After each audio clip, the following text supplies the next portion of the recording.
Eto na ang pinaka-inihintay natin, JIP. Available na ang Ninunu shirt at hoodie. Makikita sa screen ang sample design ng hoodie at oversized shirt. Bisitahin lang ang ating Facebook page na may pangalan na JD or click nyo yung link sa comment section ng Facebook page or pwede nyo ding bisitahin yung Shopee link natin. Lahat yan nasa comment section. Muli JIP, limited stocks lang ang meron nito kaya paunahan na lang kung sinong unang makakabili kanila ang products at kapag naubusan naman ng stocks, sa January pa ulit tayo magpuproduce ng panibago. Kaya JIP, paunahan na lang, nariyan ang link, pindutin nyo na, add to cart nyo na. Yun lamang, huwag na nating patagalin pa. Simulan na natin ang kwento.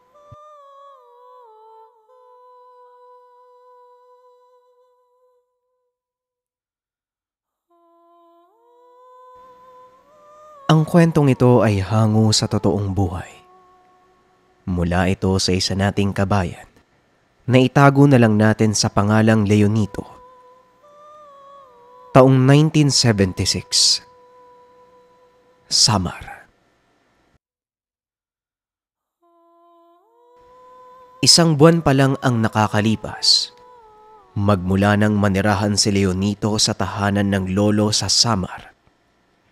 Dating taga Maynila. Ngunit kinakailangan pumunta ng ina sa ibang bansa dahil nabigyan ito ng pagkakataong makapag-aral ng medisina. Hindi niya gustong mag-isang maiwanan ang anak sa tahanan, kaya naman minabuti niyang dalhin na lang sa lolo.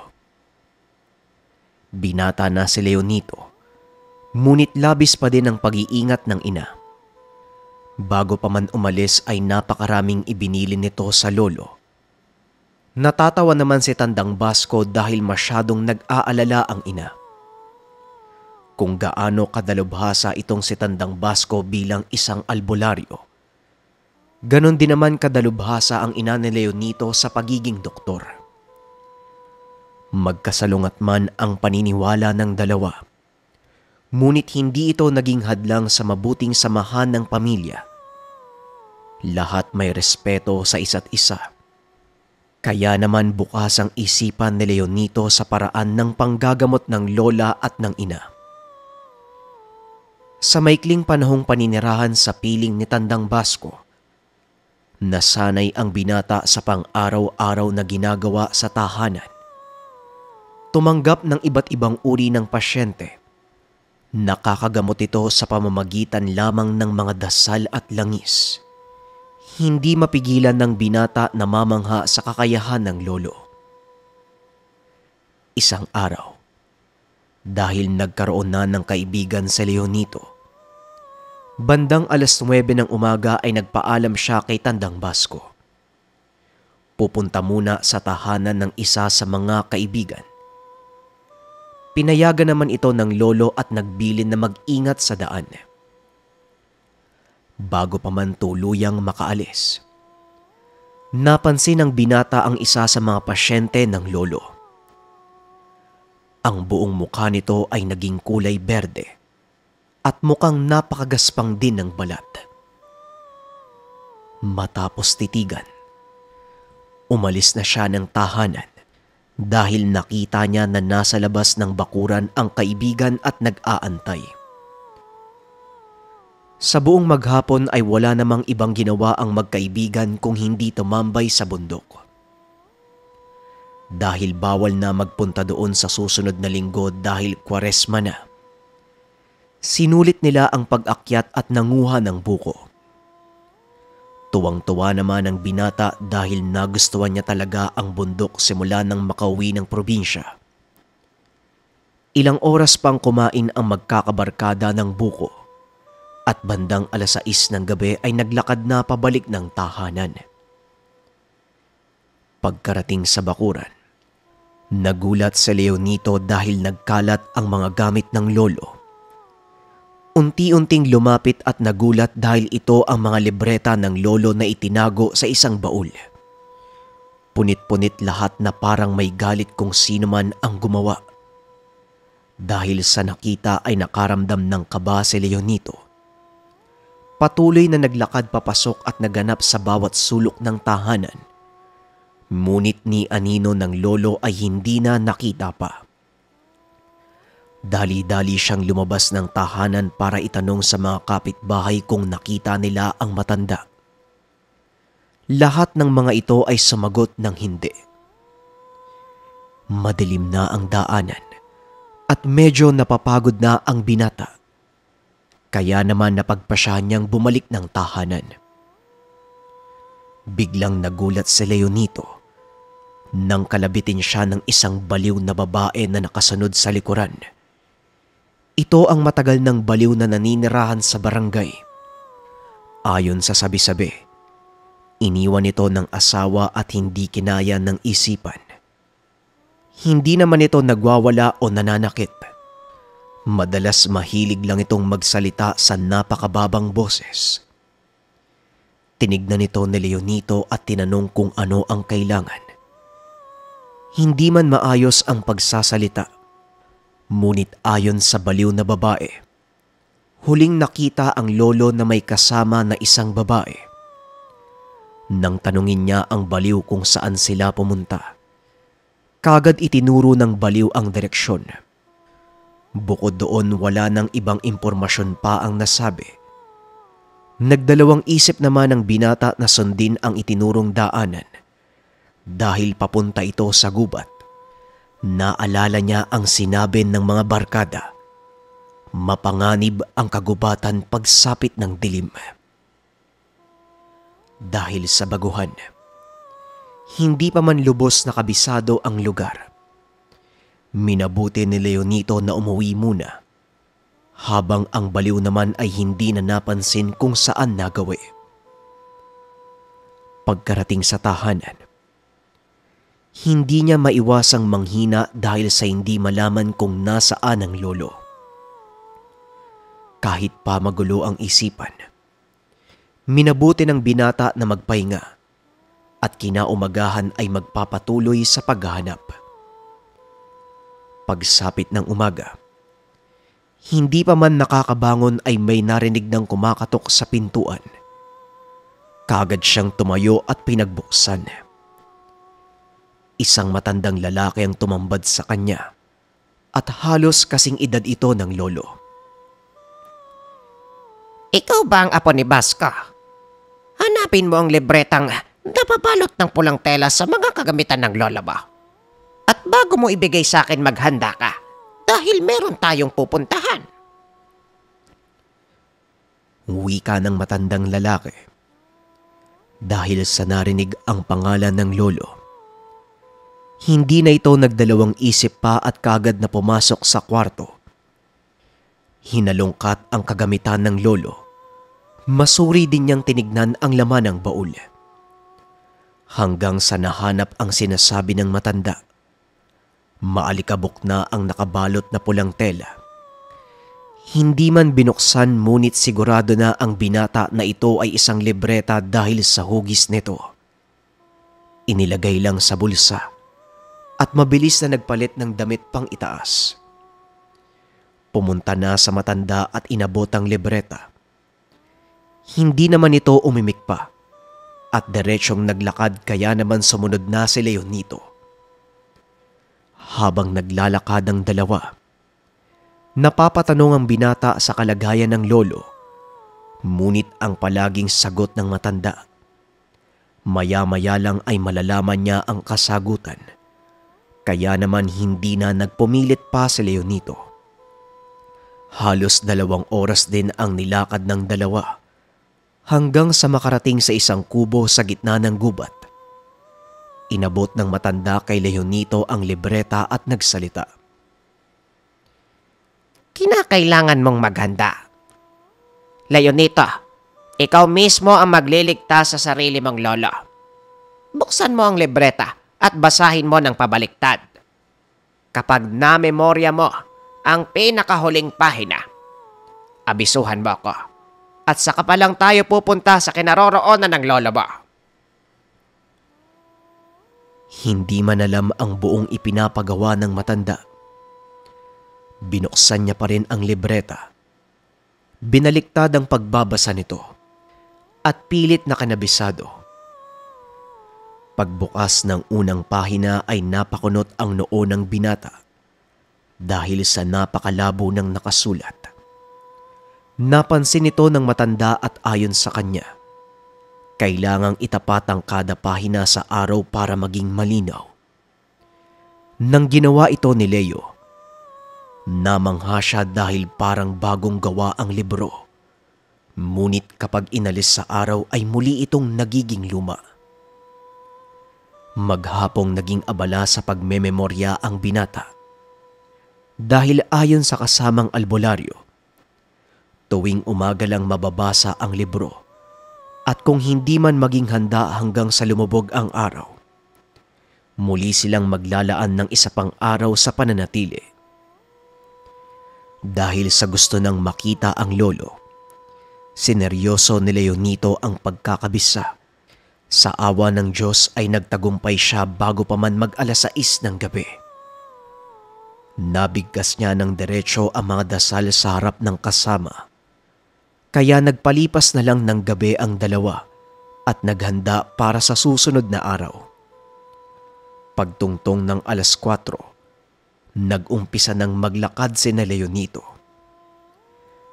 Habang nasa daan, paulit-ulit na binibigkas ng binata sa isipan ang nasabing orasyon. 3 oras ang naging paglalakad ng dalawa hanggang sa makarating sa kabundukan.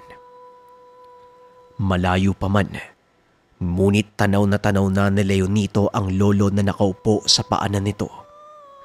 Hanggang sa isang babae ang lumabas at sinakta ng lolo. Nagulat si Leonito at tinangkang tumakbo. Ngunit pinigilan siya ng kasama. Huwag kang magpapadala sa nararamdaman mo. Alalahanin mo, buhay ng lolo mo ang nakasalalay sa bawat maling galaw na gagawin mo.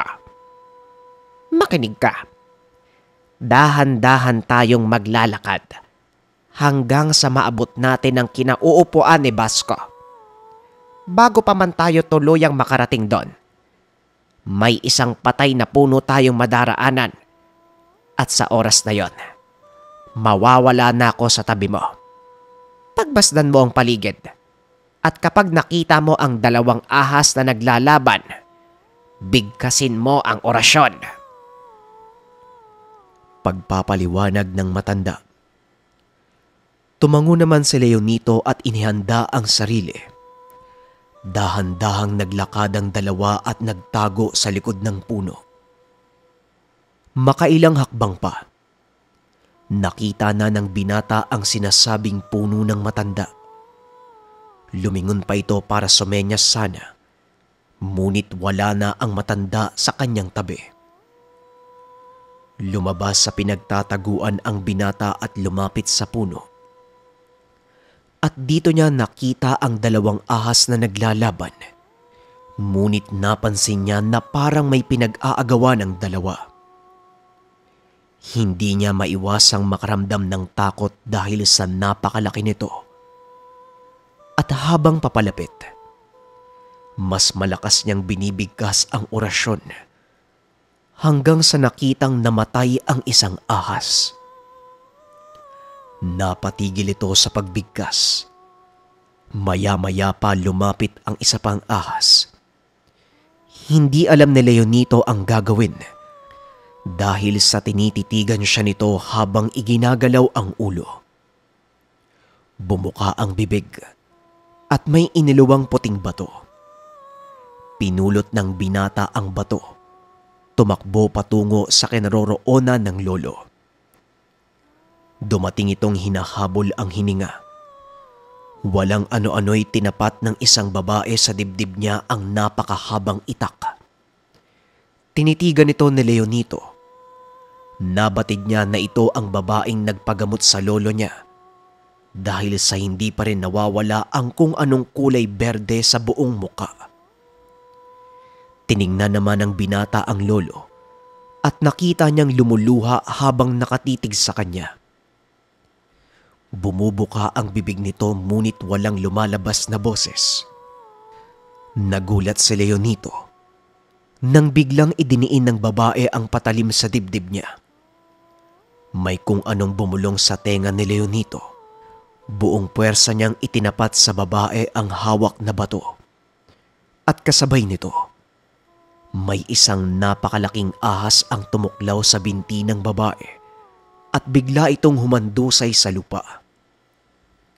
Matapos nun ay yumuko kay Leonito sabay gapang papaalis. At nang tuluyan ng makalayo sa lugar, lumapit na ang binata sa lolo at tinanggal ang nakapalupot na lubid sa kamay. Nagulat ito nang makitang putol na ang mga daliri ng matanda. Dahil dito maluwa-luwa si Leonito sabay yakap sa lolo.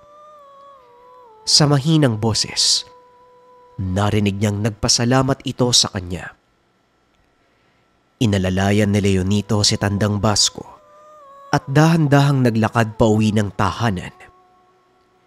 Nang magawi sa may patay na puno, hinanap nito ang kasamang albularyo, ngunit hindi na muling nakita pa.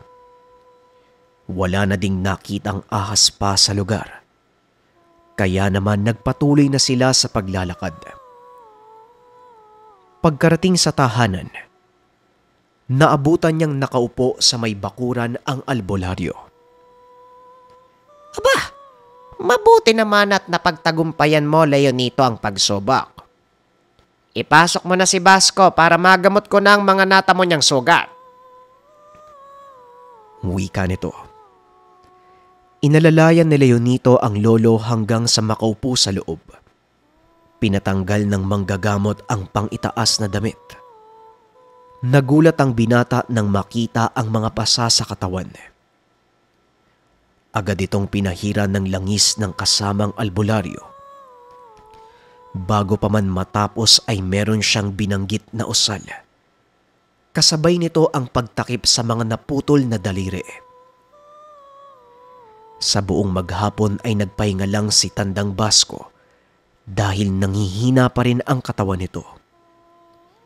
Hindi naman nawala sa isipan ng binata na maaari palang magamot ng isang albularyo ang kapwa albularyo. Pagsapit ng 7:00 ng gabi, matapos makapaghapunan kasama ang lolo, nagpahinga muna si Leonito sa bakuran. Habang nakaupo, naramdaman nitong gumagalaw ang bato sa bulsa, kaya naman hinugot niya. Pagkakuha ay nakitang nagliliwanag ang bato at walang ano-ano. Bumungad sa harap ang babaeng baliw sa barangay at katabi nito ang isang ahas. Pinagmasdan niyang mabuti ang ahas at nabatid niya na ito mismo yung ahas na tumulong sa kanya sa kabundukan. Ngumiti naman ang baliw at sa unang pagkakataon ay nakapagsalita itong klaro sa tenga ni Leonito. Ayon sa kanya, alagaan ng mutya dahil sa kanya ito ibinigay ng kalikasan. Matapos mabanggit ang mga kataga, kaagad nang naglaho ang dalawa. Nanatili namang tulala si Leonito dahil napakabilis ng mga pangyayari at bakit sa kanya ibinigay ang mutya. Pagkapasok sa tahanan, inilahad niya sa lolo ang mga nangyari at natuwa naman ito.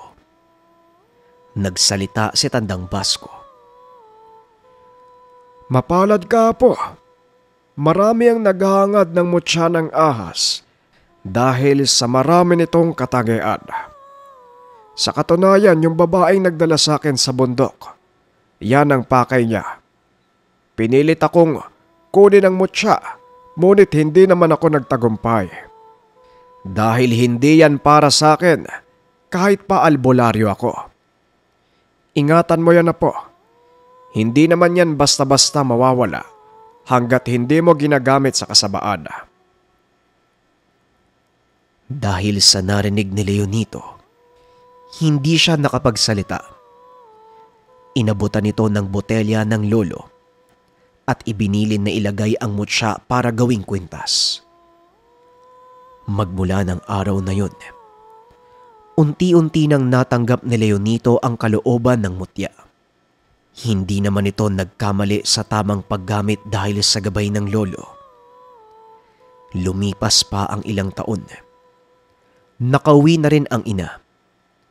Ngunit hindi naman siya nito nagawang kontrahin o pagbawalan sa tangan. Nangunguha na din ng mga lumang ginto si Leonito.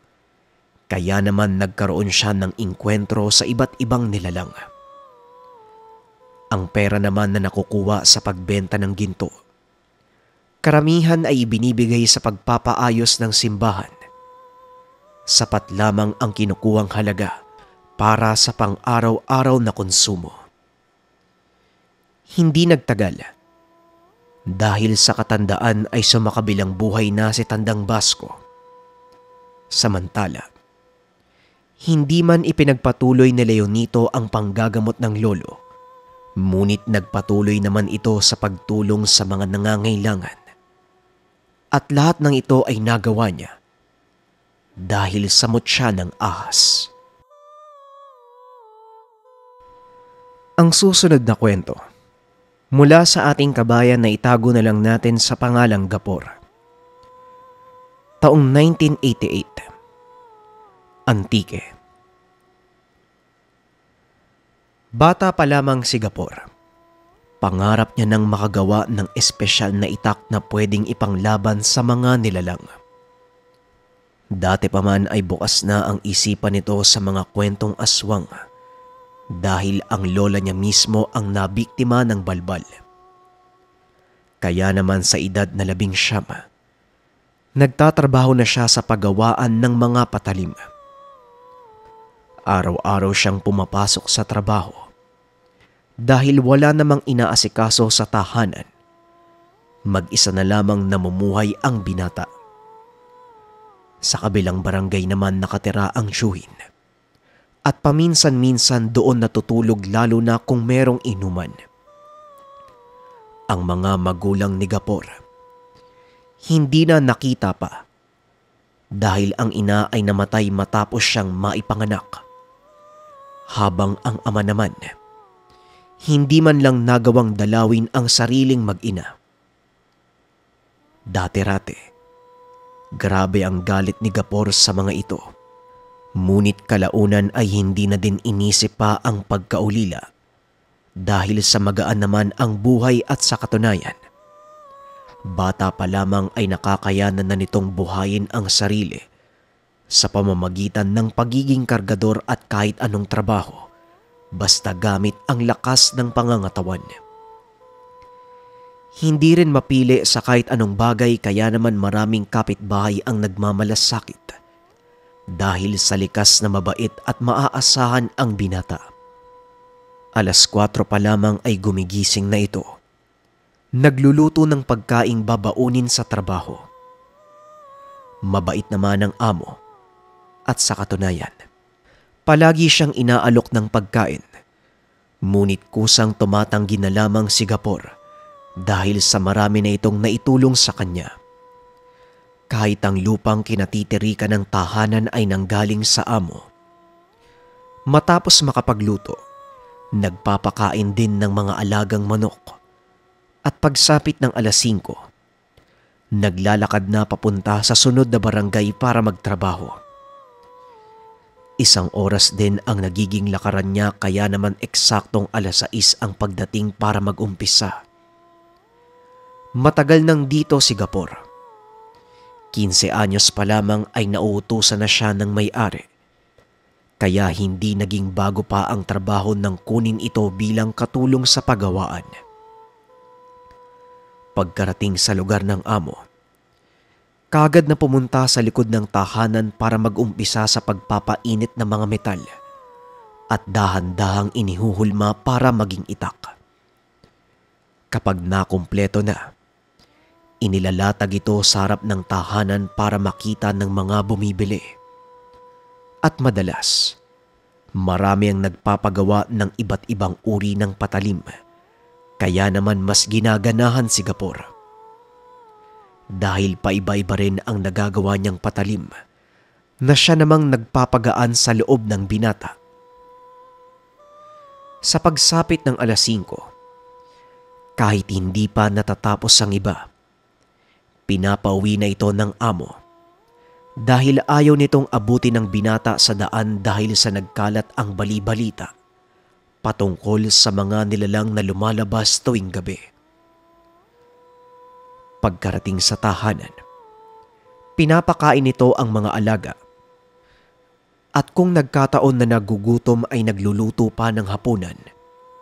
Ngunit madalas ay hindi na kumakain at diretsyo nang natutulog. Ito ang tipikal na ikot ng buhay ni Gapor. Isang umaga, dahil sa pagod nung nakaraang gabi ay 5:00 na ito nagising. Dali-daling pinakain ng mga alaga at pumunta na sa trabaho. Nang akmang papalabas na sana, napansin niya ang isang lalaki sa bakuran na halos kasing edad niya lamang. Kayumanggi ang kulay, matangkad at may maamong muka. Nakangiti ito sa kanya, kaya naman naitanong niya kung ano ang pakay ng lalaki. Tumugon naman na gusto lamang makipagkaibigan. Dahil sa nahuhuli na sa trabaho, nagwika si Gapor na mamaya na lang hapong mag-usap. Tumangulang si Gapor at lumabas na ng tahanan. Pagkarating sa trabaho, hindi naman ito napagalitan. Bagkus itinanong lang kung may masama bang nangyari na itinanggi naman ng binata. Nag-umpisa na muling magtrabaho si Gapor dahil sa wala namang masyadong gagawin ng araw na yun. Ipinagpatuloy nito ang binubuong espesyal na itak. Aba Gapor, mukhang may paggagamitan ka na ata dyan at masyado mong pinaghahandaan. Wika ng amo sa kanya. Wala naman po. Pangarap ko lang po na magkaroon ng sariling patalim. Salamat din po pala ha. Hinahayaan niyo lang ako na gumawa nito. Tugon ni Gapor. Ngumiti naman ang amo at pumasok na ng tahanan. Sa maghapon, inatupag lamang ni Gapor ang pagsasagawa ng patalim. Pagsapit ng 5:00, iniwan na ito sa gilid ng pagawaan at nagpaalam na sa amo. Dahil sa hindi nakakain ng tanghalian, dali-daling umuwi si Gapor. Pagkarating sa tahanan, nakita niyang nakaabang ang lalaking pumunta kaninang umaga. Gawa ng mukha naman itong mabait. Pinapasok ni Gapor at nag-usap ang dalawa. Kung ano-ano ang napag-usapan nito at nagpakilala sa pangalang Amorsolo. Dagdag pa ng lalaki, nakatira siya sa kabilang barangay. Nakipagkaibigan kay Gapor dahil sa matagal na umanong nakikita ito doon sa lugar na pinagtatrabahuan at mukhang pala kaibigan. Dahil sa kampante naman ng binata, niyaya niya itong kumain at makailang oras lang matapos ang hapunan ay umuwi na rin ang lalaki. Magmula ng araw na yon, palagi nang dumadalaw si Amorsolo sa tahanan ni Gapor. Dahil dito, naging malalim ang samahan ng dalawa. Si Amorsolo ang itinuturing na matalik na kaibigan ni Gapor. At sa katunayan, madalas niya ding maikwento ang espesyal na itak sa kaibigan. Dumating ang isang gabi. Matapos ang trabaho ni Gapor ay niyaya siya ng kaibigan sa isang bundok. Nung una ay tumanggi pa ang binata dahil madilim na, ngunit ayon sa kaibigan, huwag mag-alala dahil kabisado ang lugar. Dahil sa tiwala kay Amorsolo ay pumayag naman si Gapor. Bago pa man umalis ay nagdala ito ng gasera para magsilbing ilaw sa daan. Habang naglalakad, napapahawak ang binata sa pang-itaas na damit ng kaibigan dahil sa kaluskos sa mga naririnig sa daan. Maya-maya pa ay nakarating na sila sa lugar Sa gitna ng bundok ay may isang kubo. At ayon sa kaibigan, tirahan ito ng aswang sa lugar. Sinabi ni Amorsolo na papasukin niya ang lungga ng mga aswang. Ngunit mahigpit na ibinilin sa kaibigan na huwag gagalaw sa kinakatayuan dahil mabangis ang mga ito at wala siyang alam sa pakikipaglaban. Kinakabahan man ay tumango na lamang si Gapor. Nagwika na mag-ingat sa gagawin. Tanging gasera na lamang ang natirang kasama ng binata. Maya-maya pa, nakita nito na pumasok si Amorsolo sa kubo at walang ano-ano'y. Biglang nagambal ang buong paligid. Nag-ingay ang mga ibon na parang nasasaktan. Palakas ng palakas ang mga kaluskos at ang mas nakakatakot. Nang makita ang kaibigan na tumatakbo papalapit sa kanya, napakarami nitong kalmot sa muka. Sinalubong ito ni Gapor at inalalayan pa uwi. Habang naglalakad ay pinagsasabihan niya ang kaibigan na wag nang uulit dahil napakadelikado ng ginagawa. Hindi naman ito umimik at patuloy lang sa paglalakad. Nang makarating sa tahanan si Gapor, pinaupo muna ito sa bakuran. Kumuha siya ng tubig na ipanglilinis sa sugat at iba pang herbal na gamot na ipangtatapal. Hindi pa man nagtatagal sa loob. Tumakbo na ang kaibigan papalabas at hindi na ito naabutan ni Gapor. Lumabas siya ng tahanan para tignan kung naglalakad sa labas si Amorsolo. Ngunit ni anino nito ay hindi na nasilayan. Kinaumagahan pagkagising ng binata, nakita niyang nakaupo sa labas ang kaibigan. Tinanong niya kung bakit bigla na lang ito nawala. Ayon dito, hindi na siya nakapagpaalam pa dahil sinundo ng ama. Bakas pa din sa mukha nito ang mga sugat. Di ba may ginagawa kang patalim? Bakit hindi mo tapusin ngayong araw? Gamitin natin sa pagtugis ng nilalang. Marami na kasing perwisyo sa lugar eh. Wika ni Amorsolo. Dahil sa narinig ay biglang bumalik sa alaala ng binata ang pagkawala ng katawan ng lola dahil sa balbal. Tinitigan nito ang mukha ng kaibigan. Kaya sa mismong oras na yon, nagpasya si Gapor na pagsapit ng gabi, tutugisin nila ang aswang para maipagigante ang mga inaatake nito. Nagpaalam na ang kaibigan. Nag-ayos na din si Gapor para pumasok sa trabaho. Sa maghapon naging normal lang naman ang gawain ng binata. Maliban sa paulit-ulit nitong pagpapatalim sa tinatapos na itak. At pagsapit ng uwian ay dala niya na ang itak. Kagaya ng dati ay naabutan niya ang kasama sa bakuran. Maagang kumain ng hapunan ng dalawa at kagad na pumunta sa tahanan ng aswang. Ilang oras muna ang pinalipas ng dalawa hanggang sa sumapit ang 8:00. Dito na tuluyang pumunta si Gapor at Amorsolo sa kubo. Dahan-dahan silang naglakad at nang makapasok sa loob, naabutan ang isang matandang tulog. Maamo ang mukha nito na parang kamukha ng tiyo. Napatitig sa mukha ng matanda ang binata, ngunit may paulit-ulit na bumubulong sa dalawang tenga ni Gapor na kailangan ng patayin ng nilalang.